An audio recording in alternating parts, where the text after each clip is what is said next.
लुटेरी बीवी। नीता का परिवार उसकी शादी कराना चाहता है, पर नीता को अपने बॉयफ्रेंड से ही शादी करनी होती है, जिसके लिए परिवार तैयार नहीं होता। इन्हीं सब उलझनों के बीच नीता के पापा उसकी मर्जी के खिलाफ राघव और नीता की शादी करा देते हैं। शादी ਤਾਂ ਤੁਸੀਂ ਮੇਰੀ ਕਰਾ ਦਿੱਤਾ, ਹੁਣ मैं भी देख दिया ए परिवार खुश किवें रहंदा है।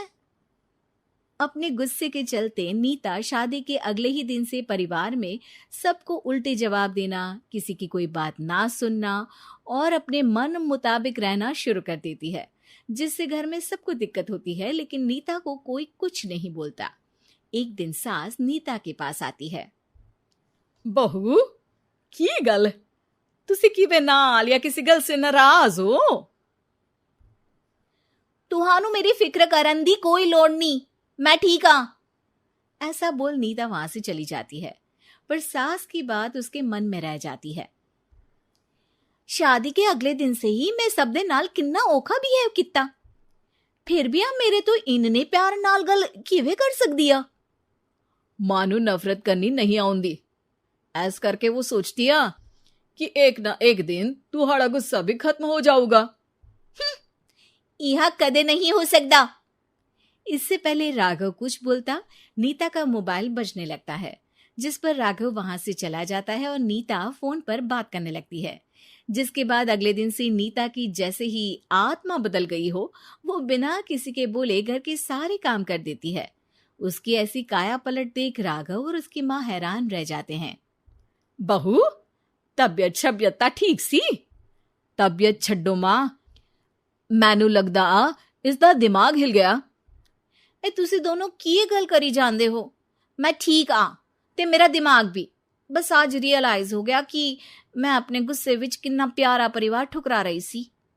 नीता की बात सुनकर सब बहुत खुश होते हैं और अब नीता सास की सेवा से लेकर पति की हर बात मानने लगती है, जिसकी वजह से कुछ ही समय में घर की सारी भाग दौड़ उसके हाथों में आ जाती है। उसी के साथ सास और राघव भी हर काम के लिए नीता पर ही डिपेंड हो जाते हैं। नीता, मेरा लैपटॉप किथे आ? बहू, मेरी दवाइयां। अब नीता अच्छी पत्नी और सर्वगुण संपन्न बहू बन गई होती है और इसी तरह विश्वास जीतते हुए एक दिन तिजोरी की चाबियां भी उसके हाथ में आ जाती है। ऐ हुई ना गल, हुन आएगा जिंदगी विच स्वाद। तिजोरी की चाबियां हाथ में आती ही नीता एक रात सास और पति के सोते ही सारे गहने और कैश लेकर घर छोड़ अपने बॉयफ्रेंड के पास चली जाती है। रवि, मैं आ गई, अब सानू कोई अलग नहीं कर सकता। ते वेख, मैं सारी ज्वेलरी ते कैश भी साथ ले आई। नीता की ये बात सुनकर रवि खुश हो जाता है और वो दोनों साथ रहने लगते हैं, जिसमें नीता पूरा समय काम करती है तो रवि उसके लाए पैसों पर ऐश करता रहता है। मैं तेरे तो प्यार कर दिया, ता करके ससुराल छड़ाई, और एक तू आ जो पैसों दे आगे कुछ भी नहीं देखदा। ओ महारानी, अपने काम तो काम रख, मेरे ते जुबान लड़ान दी जरूरत नहीं, वरना इस घर तो बाहर कर देना है। ऐ मेरा घरा, तेरा ससुराल नहीं, जीवे मन किया रहली, इथे रहन लाई, हाथ चला जुबान नहीं। रवि की बातें सुन नीता के सिर पर जैसे आसमान ही टूट जाता है।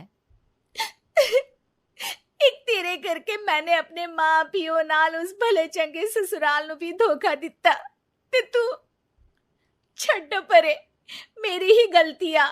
जे अखा उत्थे तेरे प्यार दा पर्दा डाल, उस दिन फोन ते तेरी गल्ला विच आ गई। जे नहीं आउंदी ता आज खुशी नाल उथे ही बैठी होनी सी। ए भाषण उन्ना दियो जिससे इसका फर्क पड़े, मेरे कॉल नौटंकी नहीं। रवि वहां से चला जाता है और नीता रोती पछताती वहीं बैठ जाती है। हाय रब्बा, ए मैं की कर दिता, उस घर विच भी वापस नहीं जा सकती।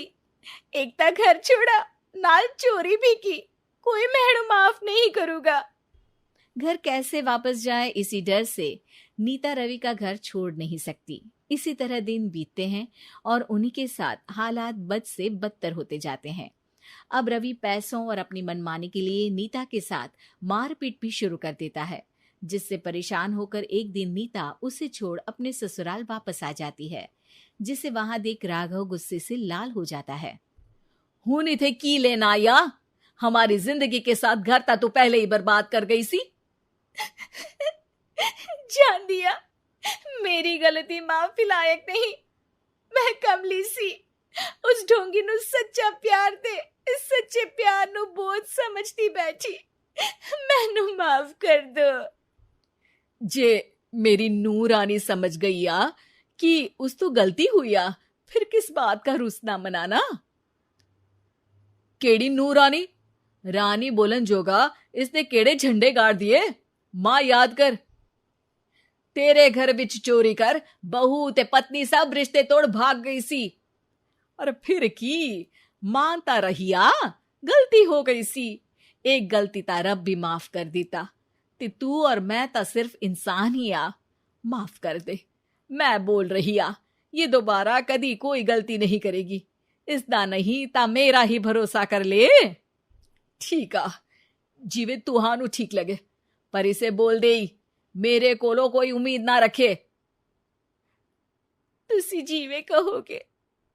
अब सास हर रोज राघव को मनाने की कोई ना कोई नई तिकड़म बताकर नीता को उसके पास भेजती रहती है, जिससे कुछ समय बाद नीता का पछतावा और कोशिशें देखकर राघव भी उसे माफ कर देता है।